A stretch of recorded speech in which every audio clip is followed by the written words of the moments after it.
It's true. I actually built a website named artsandcraftsfair.com, even though I hate arts and crafts. What's happening? It's Erik J. Olson. Yes, it is true. I built a website named artsandcraftsfair.com, and I hate arts and crafts. I mean, I really do not enjoy it at all. It's kind of like knickknacks, just I don't want them around. This is not my thing. How did I get into this? Well, I had already done one of my own websites called Measured Mile, which is Think Angie's List. It was supposed to connect homeowners with contractors who wanted to do some remodeling on their house. That was a brilliant failure. I spent $5,000 to build it, probably a couple hundred more dollars, maybe another $1,000 to actually, like buy the domain and run it and all that stuff. And I made $30. I ended up shutting it down shortly thereafter. It was a terrible failure because I didn't market it at all. Like the product itself actually did what it was supposed to do, but I did just a poor job of marketing. So right around the time when I realized it was a failure, it was the holidays one year. And after Thanksgiving, the day after Thanksgiving on Black Friday, my whole family went out to an arts and crafts fair, some huge arts and crafts fair. This is like really early 2000s. And they dragged me along, and I'm walking from booth to booth to booth. And I'm like, oh, all this junk, like it's just not my thing. And then all of a sudden I noticed, how they have like signs on the little wall behind the booth, and it has like the name of the vendor or whatever. One of them had a URL on there. It was to their website. And I was like, oh, that's a brilliant idea. And I realized that no one else hardly had an email address or a website. This is, again, early 2000s. This is early days of internet. And so once I realized that, I was walking around, and only a couple of people had a website. And I thought, maybe this is a business opportunity.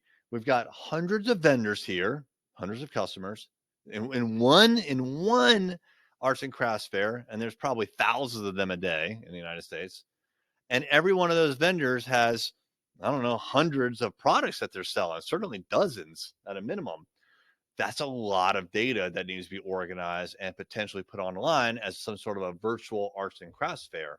So I had the idea to create a marketplace where vendors, arts and crafts fair vendors, could post their wares, and then the public could come buy it.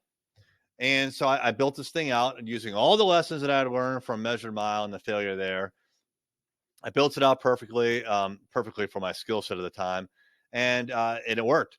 Vendors could list their products, and the public could buy it through PayPal links. That was the most sophisticated I had done at the time, and I was actually charging people.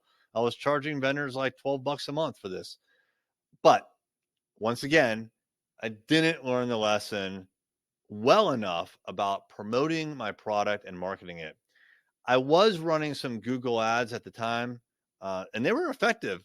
But really, I was putting, for every like dollar I put in, I only get like $1.20 worth of new vendors out of it. I wasn't making a ton of money.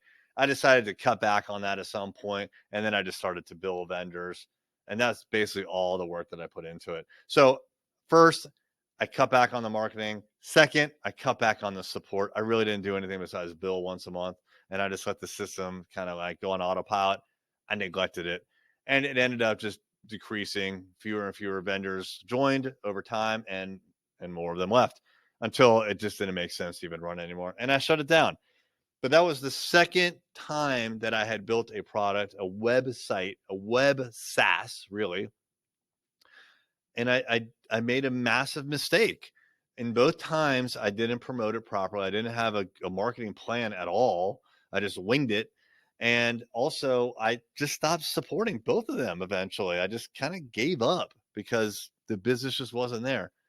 There's another company that does exactly what I'm talking about. It's called Etsy, a wildly successful company. I don't know much about Etsy besides they're wildly successful.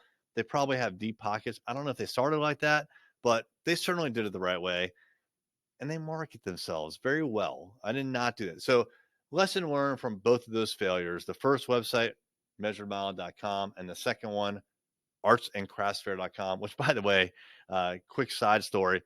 It was either virtual artsandcraftsfair.com that I wanted to buy or artsandcraftsfair.com. but I wanted the one that started with the A, so it would pop to the top of these directories in the phone book. That was still a thing back in the day. And I reached out to the person who already owned artsandcraftsfair.com, and I asked if I could buy it, and she sold it to me for cost. That's unheard of these days. You do not buy domain names at cost these days. She sold it to me for whatever the cost was at the time. Very generous of her.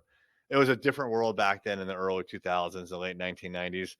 It was wild, wild west, but people played very nicely together. So lots of lessons learned. The key here for me, the big lesson learned, don't just build it, market it.